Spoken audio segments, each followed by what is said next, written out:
Great products, low prices, helpful service. That's Harris Ace Hardware. Harris Ace is your place for Yeti coolers, Traeger grills, Costa DeMar sunglasses, Calcutta Renegade coolers, plus Harris Ace is your hometown dealer for yellow wood treated lumber. Harris Ace will not be undersold on price, so you know you're getting the best price at Harris Ace. Your favorite place for hardware and lumber supplies is Harris Ace Hardware, West Cherry Street in Jesup. Now for a look at local sports. And sports begin with a sad story. Stanley Lawrence, a member of the Wayne County Hall of Fame class of 2003, was shot and killed last Wednesday morning by his wife, who's been arrested and charged in the shooting death. Stanley Lawrence, with 58 years of age, had been working with the Atlanta Police Department since 1990. Police Chief Erica Shields released a statement saying that the department is stunned by the terrible news. Stanley Lawrence was a respected officer who was beloved by his colleagues, and they're deeply saddened and will miss him terribly. His wife, 48-year-old Tamara Lawrence, faces felony murder charges. The shooting took place at the couple's home in the 6500 block of Oak Valley Drive by 4 a.m. Wednesday. His wife remains in the Clayton County Jail. Their first appearance in court, prosecutors provided no additional information as to what led to the shooting. Lawrence was an outstanding basketball player at Wayne County, playing for Coach Jimmy Hires. Hires called him one of the best big men that he ever coached in his 29-year career. Earned a scholarship at University of Tennessee Chattanooga, and during his 4 years with the team, they reached the NCAA tournament. And Stanley Lawrence dead at the age of 58. High school baseball team won an exciting extra-inning ball game Friday night at Howard Bowe Warren Field on a chilly night as the Jackets defeated Appling County by a score of 4-3 in 9 innings. Game-winning hit by Tyler Dennison with the bases loaded in the bottom of the ninth.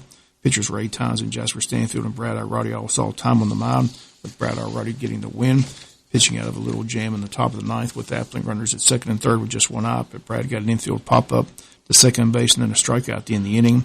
Line scores for Wayne County, 4 runs on 8 hits, 3 errors. Blake Brockington had a big night at the plate, went 4 for 5 with a big double in the ninth after Luke Boykin got a single with one out.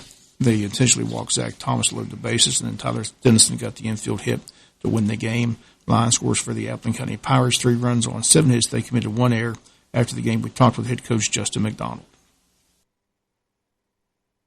If I down that coach box, I can tell you.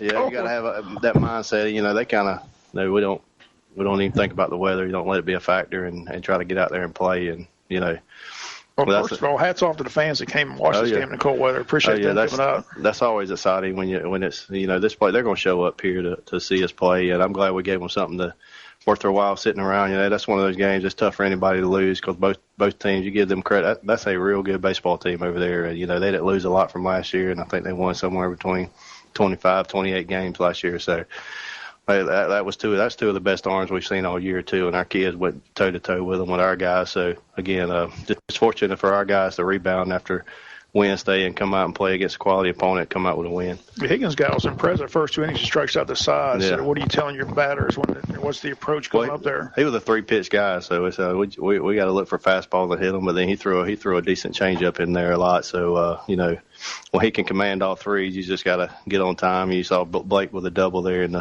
the ninth. He just got on a fastball and got the barrel out and made good contact and fortunate enough to get it down the line, and then fortunate to put a ball in play. Good stuff happens when you put it in play. And, at the end of the day, they made a pile of plays when we had guys in scoring position. So fortunate they didn't make that last one. Well, the nice thing to see, again, we've talked about the outfield play. It's been kind of sketchy, but now you got J.C. Williams made a nice catch on the ball down the line. Luke Boykin makes a spectacular catch on that ball that Pablani hit.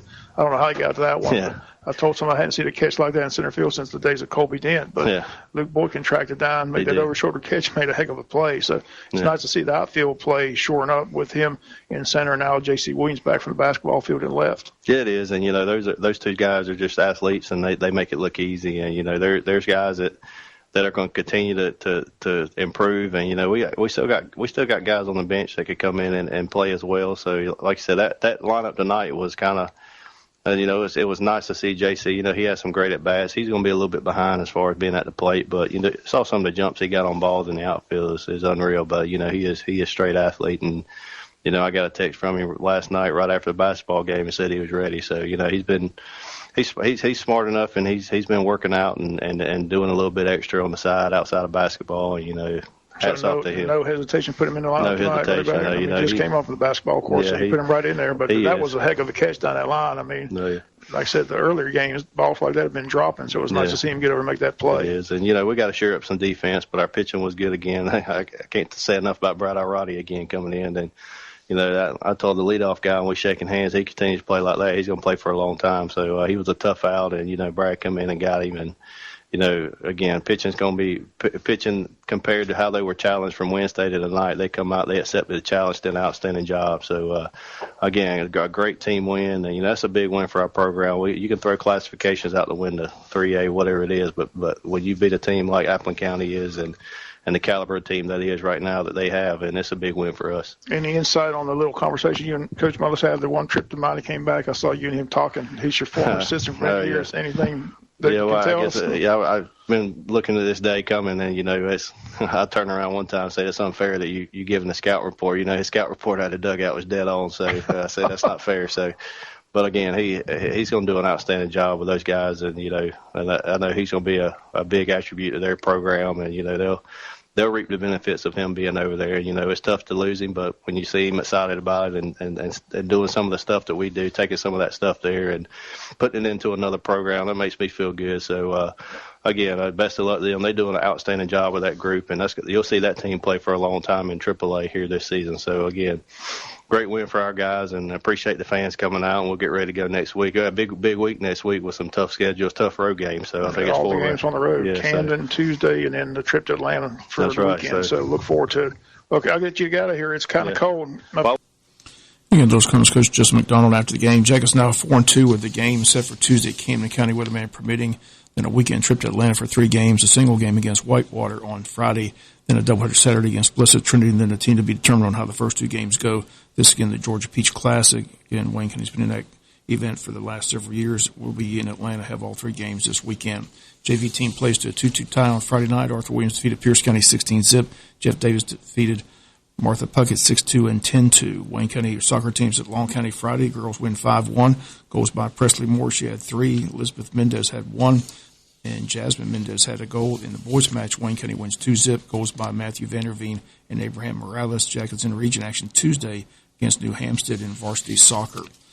For the second year in a row, Wayne County High School Game Day Cheer is state runner-up in the GHSA Game Day Cheer competition.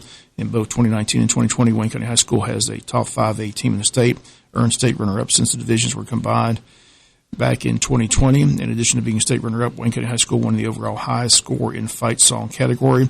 Wayne County High School is one of 5 teams out of 16 that advanced to finals after competing in 3 preliminary rounds, which consisted of crowd leading, band, cadence, and fight song. Despite having a drop sign in the crowd leading prelim, the girls scored high enough in the other 2 categories to earn them a spot in the finals, where scoring starts over. In the final round, teams compete in crowd leading, band, cadence, and fight song, but are also given a situation by the judges where they have to determine if it's a defense or offense scenario and respond accordingly. All these combined elements must fall within 3 minutes time limit. Wayne County High School was the only team in the finals that executed a flawless routine, had the last of the most supportive crowd section of the entire competition. The 2020 Wayne County High School Game Day Cheer team has consisted of Lauren Cantrell, Maddie Hamilton, Jolie Williams, Alea Nixon, Tanaya McClinton, Sage Griffin, Summer Eastwood, Abby Brady, Gracie Anderson, Leanna Cooper, Maggie Sluter, Ashley Dent, Zoe Smith, Brooklyn Brantley, Kristen Campbell, Addie Reiner, Carolyn Overholt, Brianna Benda, Elijah Raw, Sarah Anderson, Nancy Blanton, Caden Brown, Ansley Harder, and Caitlin Blocker. Again, the coach is Katie Ward. Again, our congratulations to the cheer team. Again, to finish this past weekend up in the state competition. That's going to do it for latest in local sports. Sports is brought to you each and every day this time by friends at Harris Ace Hardware. Celebrating 50 years as the sports leader in Southeast Georgia. WIFO FM Jesup. Since 1946, Murphy's Builder Supply has been serving the folks of Jesup, Wayne, and surrounding counties with quality products and knowledgeable service. Matter of fact, they feel they sell service first to make sure you get exactly what you need for your home improvement projects. And with each employee at Murphy's being there for 10 years or more, you know you're talking with someone with the experience to help you with building supplies, tools, paint, and all the things you need from a full-service hardware store. The best choice in home improvement is Murphy's Builder Supply, 156 North